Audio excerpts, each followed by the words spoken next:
നമസ്കാരം. തൊടിയിലെ ചെടി എന്ന പരിപാടിയിലേക്ക് എല്ലാവർക്കും സ്വാഗതം. ഉത്രം നക്ഷത്രക്കാരുടെ ജന്മവൃക്ഷവും നാൽപ്പാമരങ്ങളിലൊന്നായ ഇത്തിയെക്കുറിച്ചാണ് ഇന്ന് നമ്മൾ പരിചയപ്പെടാൻ പോകുന്നത്. മൊറേസിയ ഫാമിലിയിൽപ്പെടുന്ന ഈ സസ്യത്തിൻ്റെ ശാസ്ത്രീയ നാമം ഫൈക്കസ് ഗിബോസ എന്നതാണ്. സംസ്കൃതത്തിൽ ഇതിനെ പ്ലക്ഷ എന്നാണ് നാമകരണം ചെയ്യപ്പെട്ടിരിക്കുന്നത്. ഇത് ചെറുമരമോ വൃക്ഷമോ ആയിട്ടാണ് കാണപ്പെടാറുള്ളത്. ഇന്ത്യ, ബർമ്മ, സിലോൺ, ചൈന തുടങ്ങിയ രാജ്യങ്ങളിലാണ് ഇത് പ്രധാനമായും കണ്ടുവരുന്നത്. ഇതിൻ്റെ മരപ്പട്ടയ്ക്ക് ചാരനിറമോ മഞ്ഞ കലർന്ന പച്ച നിറമോ ആയിട്ടാണ് കാണപ്പെടുന്നത്. ഇതിൻ്റെ ഇല ഏകദേശം 5 ഇഞ്ചോളം നീളത്തിൽ വരുന്നതും അഗ്രഭാഗം കൂർത്തതുമാണ്. ജനുവരി തൊട്ട് മാർച്ച് വരെയുള്ള മാസങ്ങളിലാണ് ഇതിൻ്റെ ഫലങ്ങൾ ഉണ്ടാകുന്നത്. ഫലങ്ങൾ പ്രധാനമായും മഞ്ഞ നിറത്തിലോ ഓറഞ്ച് നിറത്തിലോ കാണപ്പെടുന്നു. ഇതിൻ്റെ ഇലയിലും തൊലിയിലും പാൽക്കറ കാണപ്പെടുന്നു. അതുകൊണ്ട് തന്നെ ആയുർവേദത്തിൽ ഇതിനെ ക്ഷീരവൃക്ഷങ്ങളിലെ ഉൾപ്പെടുത്തിയിട്ടുള്ളത്. ഇതിൻ്റെ വേര്, തൊലി, പഴം തുടങ്ങിയവയാണ് ഔഷധയോഗ്യമായ ഭാഗങ്ങൾ.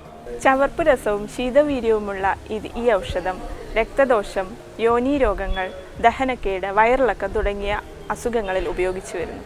ബീറ്റാ സൈറ്റോസ്റ്റിറോൾ, ടാനിൻ, ഗാലിക് ആസിഡ് തുടങ്ങിയ ഘടകങ്ങളെല്ലാം ഇതിൽ അടങ്ങിയിട്ടുണ്ട്.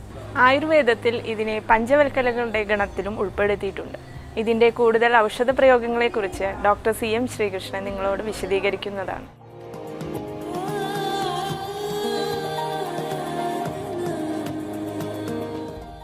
ഈ ഇത്തി നാൽപ്പാമരത്തിൽ പെട്ടതാണ്. അത്തി, ഇത്തി, അരയാൽ, പേരാൽ എന്ന് പറയും. ഈ ഇത്തിയെ സംബന്ധിച്ചോളം ഇത് രക്തശുദ്ധീകരമാണ്, പിത്തശമനമാണ്, ശീതവീര്യമാണ്. ഇതിൻ്റെ ഏറ്റവും പ്രധാനപ്പെട്ട ഒരു ഉപയോഗം ഇതിൻ്റെ പട്ട എടുത്ത് വെള്ളം തിളപ്പിച്ചിട്ട് ഈ ശരീരത്തിൽ കഴുകിക്കഴിഞ്ഞാൽ ഈ വേനൽക്കാലത്ത് ചൂടില്ലാണ്ടാകും. മേലെ ചൂട് കൊള്ളുന്ന അസുഖത്തിന് ഇതിൻ്റെ കഷായം കൊണ്ട് കഴുകിയാൽ മതി. പിന്നെ ഇതിൻ്റെ ഒരു ഉപയോഗം ഈ യോനിക്ഷാണ്, ഈ അസ്ഥിരുക്കമുള്ള സ്ത്രീകൾക്ക് പ്രത്യേകം ഈ പഴുപ്പോടുകൂടി പോകുന്ന കണ്ടീഷനിൽ ഇതുകൊണ്ട് കഷായം കൊണ്ട് ഈ ഡൂഷ് ചെയ്യും. ആ ഡൂഷ് ചെയ്ത് കഴിഞ്ഞാൽ യോനിയിൽ ഉണ്ടാകുന്ന പഴുപ്പും അതിന്നുണ്ടാകുന്ന സ്രാവും കുറയും.